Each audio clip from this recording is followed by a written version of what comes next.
الحمدللہ رب العالمین والصلاة والسلام علی محمد الامین اعوذ باللہ من الشیطان الرجیم بسم اللہ الرحمن الرحیم. خواتین و حضرات، اس کے بعد جناب اب ہم دوسری سزا کا 5 جرائم ہیں، میں نے عرض کیا تھا شروع میں تو بیان کر دیے ہیں کہ جن کی سزا شریعت میں بیان کی گئی ہے. دوسرا جرم ہے قتل و جراحت. جراحت کیا ہے؟ کسی کو کوئی زخم لگا دینا، کسی کا کوئی عضو توڑ دینا، کسی کی آنکھ نکال دی آپ نے، تو اس طرح کی یعنی جس میں آدمی کو آپ مار نہیں دیتے، اس سے نیچے نیچے اقدام کرتے ہیں، تو یہ جراحت، زخم لگانا. قرآن مجید سورہ بقرہ کی آیت 178 179 میں یہ قانون بیان کر رہا ہے، یا ایھا الذین آمنوا کتب علیکم القصاص فی القتلى الحر بالحر والعبد بالعبد والانثى بالانثى فمن عفي له من اخیہ شیء فاتباع بالمعروف واداء الیہ باحسان ذلك تخفیف من ربکم ورحمہ فمن اعتدى بعد ذلك فله عذاب الیم وَلَكُمْ فِي الْقِصَاصِ حَیَاةٌ یَا أُولِي الْأَلْبَابِ لَعَلَّکُمْ تَتَّقُونَ. میں اس میں جو اپنا ترجمہ پہلے نہیں پڑھتا، اس میں بھی ایک بڑی پیچیدہ صورت لوگوں نے پیدا کر دی. پہلے میں آپ کو یہ بتاتا ہوں کہ عام طور پر اس کا ترجمہ کیسے کرتے ہیں لوگ اس آیت کا. ایمان والو، تم میں سے جو قتل کر دیے جائیں ان کا قصاص تم پر فرض کیا گیا ہے. آزاد کے بدلے میں آزاد، غلام کے بدلے میں غلام، عورت کے بدلے میں عورت. اب اسے کیا مطلب؟ آزاد کے بدلے میں یہ پیچیدہ صورت پر نہیں لوگوں نے کیا کیا ہے. اس سے بعض لوگوں نے یہ تک استدلال کر ڈالا کہ غلام کے بدلے میں اگر غلام کو کسی آزاد نے قتل کر دیا ہے تو آزاد کو قتل نہیں کیا جائے گا.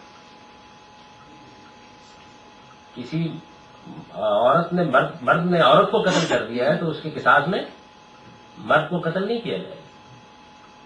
سن رہے ہیں نا یہ بات؟ تو میرے نزدیک یہ عربی زبان کے خاص اسلوب کو نہ جاننے کی وجہ سے، لیکن میں نے اس کو ترجمہ کیا اور اگر آپ کو بحث کریں گے تو بتا دوں گا کیسے کیا. ایمان والو، تم میں سے جو قتل کر دیا جائے ان کا قصاص تم پر فرض کیا گیا. میں منفرد ہوں اس ترجمے میں، اس لیے میں وضاحت کر رہا ہوں. ایمان والو، تم میں سے جو لوگ قتل کر دیے جائیں ان کا قصاص تم پر فرض کیا گیا اس طرح. غور سے سنیے کہ قاتل اگر آزاد ہو تو اس کے بدلے میں وہی آزاد، اور غلام ہو تو اس کے بدلے میں وہی غلام، اور عورت ہو تو اس کے بدلے میں وہی عورت. یعنی یہ نہیں ہے کہ قاتل آزاد تھا، آپ کا قبیلہ بڑا ہے، آپ نے کہا جی ہمارا غلام لے لیں. آپ کا قاتل پکڑا گیا وہ آپ کا سردار ہے، مرد ہے، تو کہا جی 2 عورتیں لے لیں اس کے بدلے. اس کی نفی کر رہا ہے قرآن. آزاد کے بدلے میں وہی آزاد، یعنی کسی کے بدلے میں کوئی دوسرا نہیں قتل کیا جا سکتا. جو قاتل ہے وہی قتل کیا جائے. یہ بیان کرنا. اب یہ بات کیا ہے اور بدقسمتی سے کیا بن گئی؟ تو یہ عربی میں جو ہوتا ہے نا الحر بالحر والعبد بالعبد والانثى بالانثى، اس کا طریقہ یہ ہوتا ہے کہ جو دوسرا لفظ ہوتا ہے اس دوسرے لفظ پر الف لام عہد کا ہوتا ہے. اس کو جب آپ کھول دیتے ہیں تو یہ ترجمہ ہو جاتا ہے. یہ سادہ بات ہے بالکل، لیکن نہ سمجھنے کی وجہ سے اس میں بھی بڑی بحثیں ہو گئی. چنانچہ ہم آپ کے فقہا میں سے بہت سے لوگ عورت کے قاتل کو قتل کرنے قائل نہیں، اس کے اوپر دیت عائد اور اسی آیت سے استدلال کریں. یہی آیت. اچھا، جو لوگ اس آیت سے مختلف بات کرتے ہیں، یعنی یہ تو نہیں کہ سارے یہ کہتے ہیں، بہت سے لوگ یہ کہتے ہیں کہ نہیں عورت کے بدلے میں یہ نہیں وہ قتل کیا جائے پر یہ نہیں ہو سکتا. تو وہ یہ نہیں کرتے کہ آیت کا مطلب یہ ہے. وہ کہتے ہیں آیت کا مطلب تو اس میں بحث ہو سکتی ہے کیا ہے، لیکن کیونکہ حدیث میں یہ آ گیا ہے کہ المسلمون تتکافؤ دماؤہم، مسلمانوں کے خون برابر ہے، تو اس وجہ سے اب اس میں پھر مسئلہ پیدا ہو گیا کہ مسلمانوں کے خون برابر ہے تو آگے غیر مسلموں کے تو برابر نہیں ہے روایت میں. تو غیر مسلموں کے معاملے میں پھر یہ بحث ہوگی کہ وہ قتل نہیں کیے جائے، یعنی غیر مسلم کا قاتل قتل نہیں کیا جائے گا.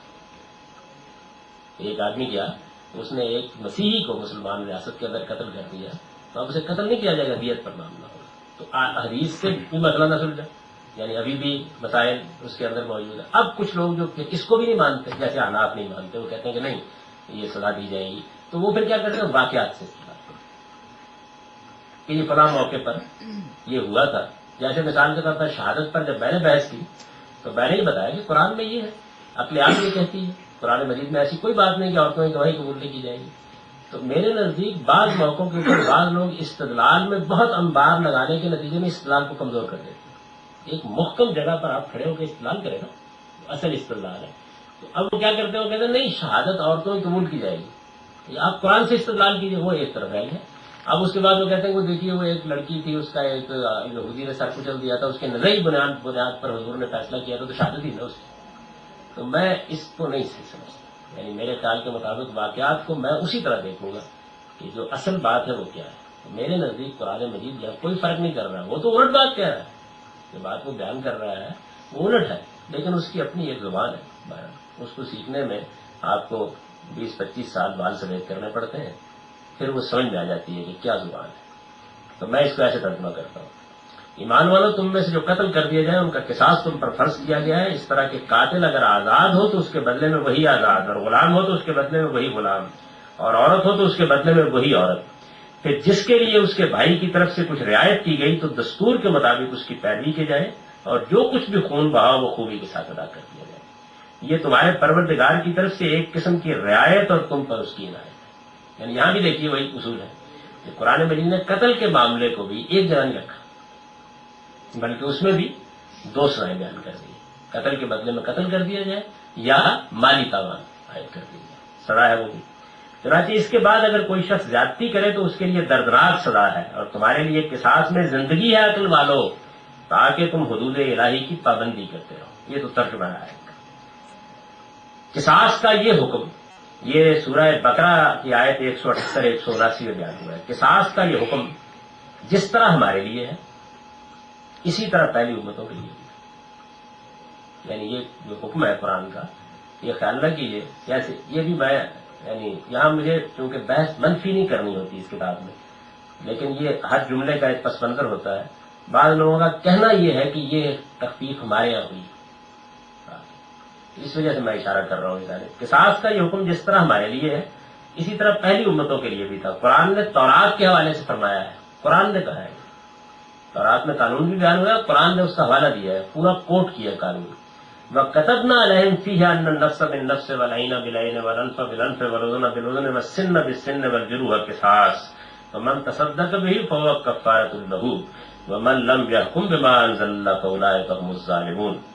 اور ہم نے ان پر تورات پہ فرض کیا تھا، تورات کا حوالہ دیا ہے کہ جان کے بدلے جان، آنکھ کے بدلے آنکھ، ناک کے بدلے ناک، کان کے بدلے کان، دانت کے بدلے دانت، اور اسی طرح دوسرے زخموں کا بھی قصاص ہے.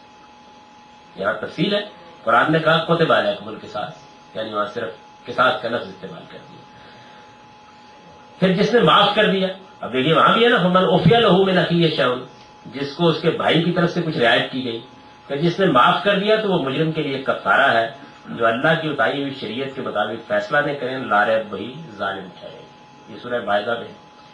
اس آیت سے واضح ہے کہ قصاص کا یہ قانون صرف قتل ہی کے لیے نہیں، کسی کو زخم لگانے اور اس کے کسی عضو کو نقصان پہنچانے کے لیے. یعنی ایک جامع قانون ہے.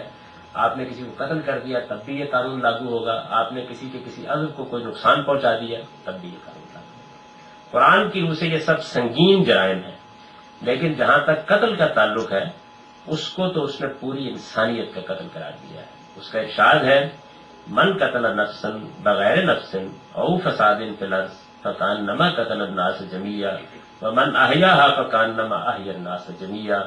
جس نے کسی کو قتل کیا اس کے بغیر کہ اس نے کسی کو قتل کیا ہو یا زمین میں کوئی فساد برپا کیا ہو، تو اس نے گویا سب انسانوں کو قتل کیا، اور جس نے اسے بچایا اس نے گویا سب انسانوں کو بچا دیا.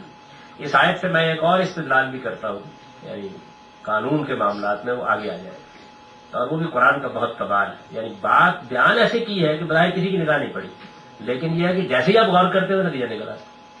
یعنی لوگوں نے تو اس کو بحث سمجھا ہے کہ قرآن جہاں پر یہ بیان کر رہا ہے کہ قتل کتنا بڑا جرم ہے، لیکن اس نے بات بیان ایسے کی ہے کہ یہ بھی واضح کر دیا ہے کہ قتل کے جرم میں قتل کی سزا، کیپٹل پنشمنٹ ایک مسئلہ ہے قانون کا کہ قتل کی سزا کس کو دی جا سکتی ہے. اس نے کہا صرف 2 ہی جرائم میں دی جا سکتی. یہ بھی بیان کر دیا، یہ دیکھیے نا کتنی خوبی کے ساتھ بیان کر دیا.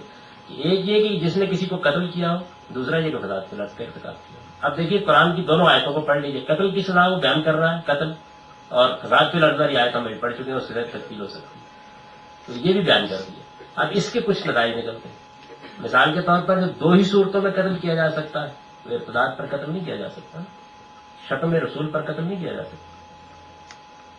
نتیجہ نکلے قرآن بیان کر رہا ہے، کیونکہ وہ یہ کہہ رہا ہے کہ جس نے کسی کو قتل کیا اس کے بغیر کہ اس نے کسی کو قتل کیا ہو یا زمین میں کوئی فساد برپا کیا ہو تو اس نے گویا سب انسانوں کو قتل کیا، اور جس نے اسے بچایا اس نے گویا سب انسانوں کو بچایا. یہ نتیجہ نکلتا ہے اس کے اندر. یہ بھی ایک قانونی نتیجہ ہے، اگرچہ قرآن یہاں قانون بیان نہیں کر رہا تو اس کا ایک خاص اسلوب ہے.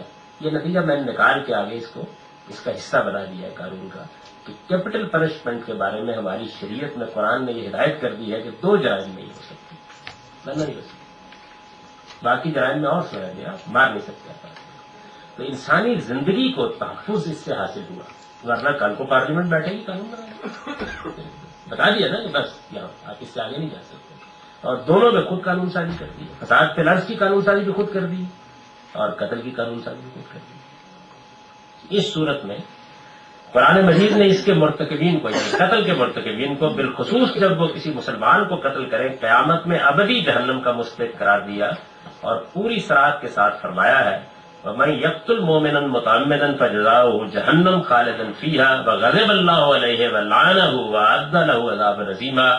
اور جو کسی مسلمان کو جان بوجھ کر قتل کرے اس کی سزا جہنم ہے، وہ اس میں ہمیشہ رہے گا، اور اس پر اللہ کا غضب اور اس کی لعنت ہوئی، اور اس کے لیے اس نے بڑا سخت عذاب تیار کر رکھا. قرآن کے دوسرے مقامات سے بھی معلوم ہوتا ہے کہ سب سے بڑا جرم شرک اور اس کے بعد قتل اور اس کے بعد زنا ہے. یہ بات قرآن مجید نے جگہ جگہ اکبر القبائر، سب سے بڑے یہ 3 جرائم ہیں. اور یہ بھی بتا دیا ہے کہ یہ تینوں جرائم یہ آسان نہیں ہے ان کا معاف کرنا، یعنی ان کے لیے بڑی سخت شرائط ہے. ایسا نہیں ہے کہ آپ اطمینان کے ساتھ ٹہلتے ہو کیا معافی مانگ لیں. قتل کے معاملے میں تو یہ سنگین صورت پیدا ہو جاتی ہے کہ جس کو آپ نے قتل کر دیا وہ دنیا سے چلا گیا، اب معافی تلافی بھی کس سے کی جائے. اس کا مطلب یہ ہے کہ مقدمہ معلق ہو گیا ہے قیامت پر، وہ معاف کرے گا پتہ نہیں اللہ تعالیٰ موقع دے گا کہ نہیں دے گا. یعنی یہ سارے معاملات اب مشتمل ہو گئے.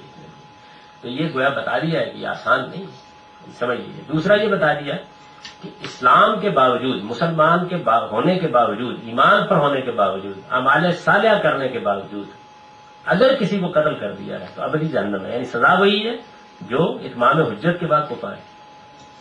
اس کا مطلب بہت سنگین ہوگی جرم آپ. چنانچہ اس جرم سے متعلق جو فرائض قرآن مجید کے اس نقطۂ نظر کی روح سے اس کتاب کے ماننے والوں پر عائد ہوتے ہیں، یعنی اگر کسی معاشرے میں یہ جرم ہو جائے، قتل کا جرم ہو جائے، تو جو فرائض عائد ہوتے ہیں سوسائٹی پر اور جن ذمہ داریوں کے وہ مکلف ٹھہرتے ہیں، وہ استاد امام امین حسن اصلاحی کے الفاظ میں کیے. انہوں نے بڑی خوبی کے ساتھ تدبر قرآن میں وہ ساری ذمہ داریاں بیان کر دی. ایک یہ کہ ہر حادثہ قتل پوری قوم میں ایک ہلچل پیدا کر دے جب تک اس کا قصاص نہ لیا جائے. ہر شخص یہ محسوس کرے کہ اس تحفظ سے محروم ہو گیا ہے جو اس کو اب تک حاصل تھا. قانون ہی سب کا محافظ ہوتا ہے. اگر قانون ختم ہو گیا تو صرف مقتول ہی قتل نہیں ہوا بلکہ ہر شخص قتل کی زد میں ہے. دوسری یہ کہ قاتل کا کھوج لگانا صرف مقتول کے وارثوں کی ذمہ داری نہیں ہے بلکہ پوری جماعت کی ذمہ داری، یعنی مسلمانوں کے نظم اجتماعی کی ذمہ داری ہے. اس لیے کہ قاتل نے صرف مقتول ہی کو قتل نہیں کیا بلکہ سب کو قتل کیا. تیسری یہ کہ کوئی شخص اگر کسی کو خطرے میں دیکھے تو اس کو پرایا جھگڑا سمجھ کر نظر انداز کرنا اس کے لیے جائز نہیں ہے بلکہ اس کی حفاظت و حمایت تا بحد مقدور، جتنی طاقت ہے جیسے حالات ہیں اس کے لیے ضروری ہے، اگرچہ اس کے لیے اسے خود جوخم برداشت کرنی پڑے. اس لیے کہ جو شخص کسی مظلوم کی حمایت و مدافعت میں سینہ سپر ہوتا ہے وہ صرف مظلوم ہی کی حمایت میں سینہ سپر نہیں ہوتا بلکہ تمام خلق کی حمایت میں سینہ سپر ہوتا ہے جس میں وہ خود بھی شامل ہے. چوتھی یہ کہ اگر کوئی شخص کسی قتل کو چھپاتا ہے یا قاتل کے حق میں جھوٹی گواہی دیتا ہے یا قاتل کا ضامن بنتا ہے یا قاتل کو پناہ دیتا ہے یا قاتل کی دانستہ وکالت کرتا ہے یا دانستہ اس کو جرم سے بری کرتا ہے، وہ گویا خود اپنے باپ اور اپنے بھائی اور اپنے بیٹے اور بیٹے کے قاتل کے لیے سب کچھ کرتا ہے، کیونکہ ایک کا قاتل سب کا قاتل ہے. قرآن کے جو الفاظ ہیں. پانچویں یہ کہ کسی مقتول کے قصاص کے معاملے میں مقتول کے وارثوں یا حکام کی مدد کرنا بھی در حقیقت مقتول کو زندگی بخشنا ہے، اس لیے کہ قرآن میں ارشاد ہوا ہے کہ قصاص میں زندگی. یہ مولانا کے الفاظ ہیں. قتل کی اس صورت میں اسلام کا قانون یہ ہے کہ اس میں اصل مدعی حکومت نہیں بلکہ مقتول کے اولیاء ہے. اصل مدعی حکومت بھی ہوتی ہے لیکن قرآن نے اہمیت دی ہے مقتول کے اولیاء کو. حکومت کا کام صرف یہ ہے کہ وہ ان کی مدد کریں اور جو کچھ وہ چاہیں اسے پوری قوت کے ساتھ ٹھیک ٹھیک نافذ کریں. غور کیجئے تو اس معاملے میں اسلامی قانون کا یہی اصول ہے جو اسے موجودہ قوانین سے ممتاز کرتا ہے اور مجرم کو اس طرح ان لوگوں کے رحم و کرم پر چھوڑ کر جن کے خلاف جرم کا ارتکاب ہوا ہے نہ صرف یہ کہ ان کی آتش انتقام بجھا دیتا ہے بلکہ قتل و جراحت جیسے جرائم سے مسموم معاشروں میں اس زہر کا تریاق بن جاتا ہے. یعنی اس میں ایک معافی کی گنجائش رکھی ہے تاکہ انتقام در انتقام کا سلسلہ نہ چلے. اگر ایک معاملہ ہوا ہے اور راضی ہو گئے ہیں مقتول کے وارث تو کوئی راستہ نکل آئے کہ موت کی سزا کی بجائے مجرم کو جرمانہ کر کے اس کے اوپر تاوان عائد کر کے معاملہ ختم کر دیا جائے. استاد امام لکھتے ہیں قصاص کے معاملے میں مقتول کے اولیاء کی مرضی کو اسلام نے یہ اہمیت جو دی ہے وہ مختلف پہلوؤں سے نہایت حکیمانہ ہے. قاتل کی جان پر مقتول کے وارثوں کو براہ راست اختیار مل جانے سے ایک تو ان کے بہت بڑے زخم کے اندمال کی ایک شکل پیدا ہوتی ہے. دوسرے اگر اس صورت میں یہ کوئی نرم رویہ اختیار کریں تو قاتل اور اس کے خاندان پر یہ ان کا براہ راست احسان ہوتا ہے جس سے نہایت مفید نتائج کی توقع ہو سکتی ہے. یعنی قتل میں ایک پہلو تو یہ ہے کہ قتل کی سزا دی جائے, دوسرا یہ ہے کہ آگے قتل در قتل کا سلسلہ نہ پیدا ہونے دیا جائے, تو یہ اس میں گنجائش ہوتی ہے. لیکن دیکھیے اس میں بھی بعض لوگوں نے جس طرح سے قانون بنایا ہے اس سے بڑی صورتحال خراب ہو گئی, وہ میں آگے بتاتا ہوں. تاہم اس کے یہ معنی نہیں ہے کہ مقتول کے اولیاء اپنی اس حیثیت میں حدود سے تجاوز کریں اور مثال کے طور پر جوش انتقام میں قاتل کے علاوہ دوسروں کو بھی قتل کرنے کی کوشش کریں یا اپنی شرافت و نجابت اور برتری کے ذام میں اپنے غلام کے بدلے میں آزاد اور عورت کے بدلے میں مرد کے قتل کا مطالبہ کریں یا مجرم کو عذاب دے دے کر ماریں یا مار دینے کے بعد اس کی لاش پر غصہ نکالیں یا قتل کے ایسے طریقے اختیار کریں جن سے اللہ نے منع فرمایا ہے, مثلا آگ میں جلانا یا مسلح کرنا. اسی طرح جراحت کی صورت میں جبکہ مجرم کو اگر اس سے بدلہ لیا جائے تو اس کے پہنچائے ہوئے نقصان سے زیادہ نقصان پہنچ جانے کا اندیشہ ہو, وہ عذب کے بدلے عذب اور زخم کے بدلے زخم پر اصرار کرے. یعنی بعض اوقات ایسا ہوتا ہے کہ آپ نے تو مارا تو آنکھ ایک ہی نکلی, لیکن اب صورتحال دوسرے کے لیے مشکل ہو گئی, تو اس میں پھر یہ اصرار جو ہے یہ زیادہ دوسرے کو نقصان پہنچانے کے مطابق ہے. شان خداوندی و من قتل مظلوما فقد جعلنا لولیہ سلطانا فلا یسرف فی القتل انہ کان منصورا.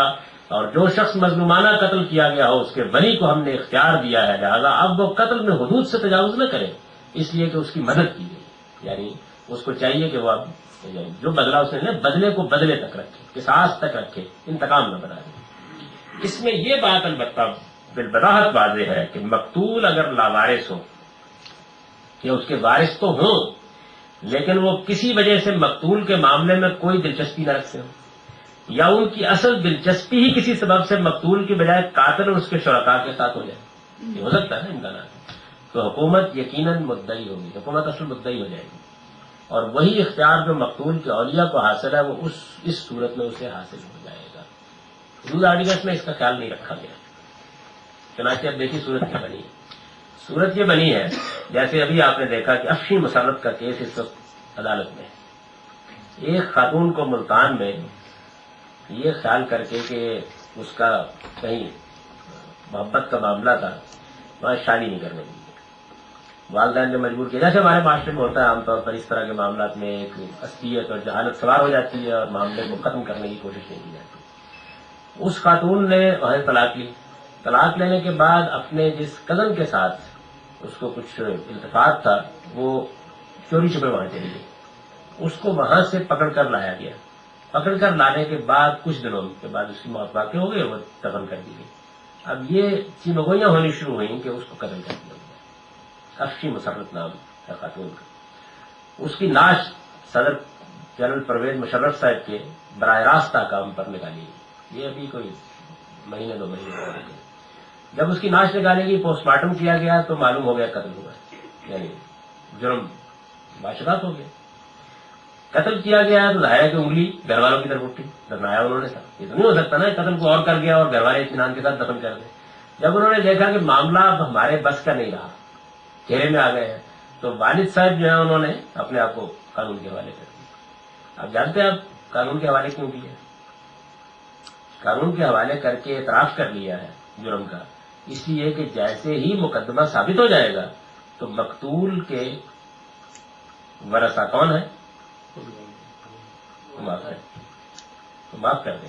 اور میں آپ کو بتا رہا ہوں ابھی یہ معاملہ اس درجے میں آیا نہیں. میں نے وکلاء کو بھی دوسرے لوگوں کی توجہ دلائی ہے کہ میں آپ کو بتاتا ہوں کہ جس وقت یہ معاملہ ہوگا تو اسلامی قانون کے خلاف ایک طوفان اٹھے گا. یہ اس اصول کو ملحوظ نہیں رکھا گیا کہ عدالت کو یہ اختیار دینے سے پہلے کہ مقتول کے وارث کیا کہتے ہیں، یہ دیکھنا ہے کہ کہیں ان کی دلچسپی اصل میں قاتلوں کے ساتھ تو نہیں. یہ دیکھنا ہے. اس کا جب تک لحاظ نہیں کیا جائے گا تو آپ کیسے اس کا لحاظ کر رہے ہیں؟ نبی صلی اللہ علیہ وسلم نے کسی موقع کے اوپر مثال کے طور پر باپ کو بیٹے کے قتل میں سزا نہیں دی، دیت پر معاملہ کرا دیا. ہو سکتا ہے بعض صورتیں ایسی ہیں، لیکن کیا یہ کوئی ابدی قانون ہے؟ یعنی باپ کو لائسنس دے دیں گے کہ وہ جب چاہے بیٹے کو قتل کر دیں؟ یہ دیکھا جائے گا. یعنی وہی بات اصول کیا ہے، جرم کی نوعیت دیکھی جائے گی، مجرم کے حالات دیکھی جائے گی. اس کا لحاظ کر کے ایسا بھی ہو سکتا ہے کہ کسی موقع کے اوپر معافی تلافی کرا دی جائے. یعنی معلوم ہوتا ہے کہ کوئی ایسا معاملہ ہو گیا ہے کہ جس میں اب مزید بات کو آگے نہ بڑھایا جائے تو عدالت بھی یہ کر سکتی ہے.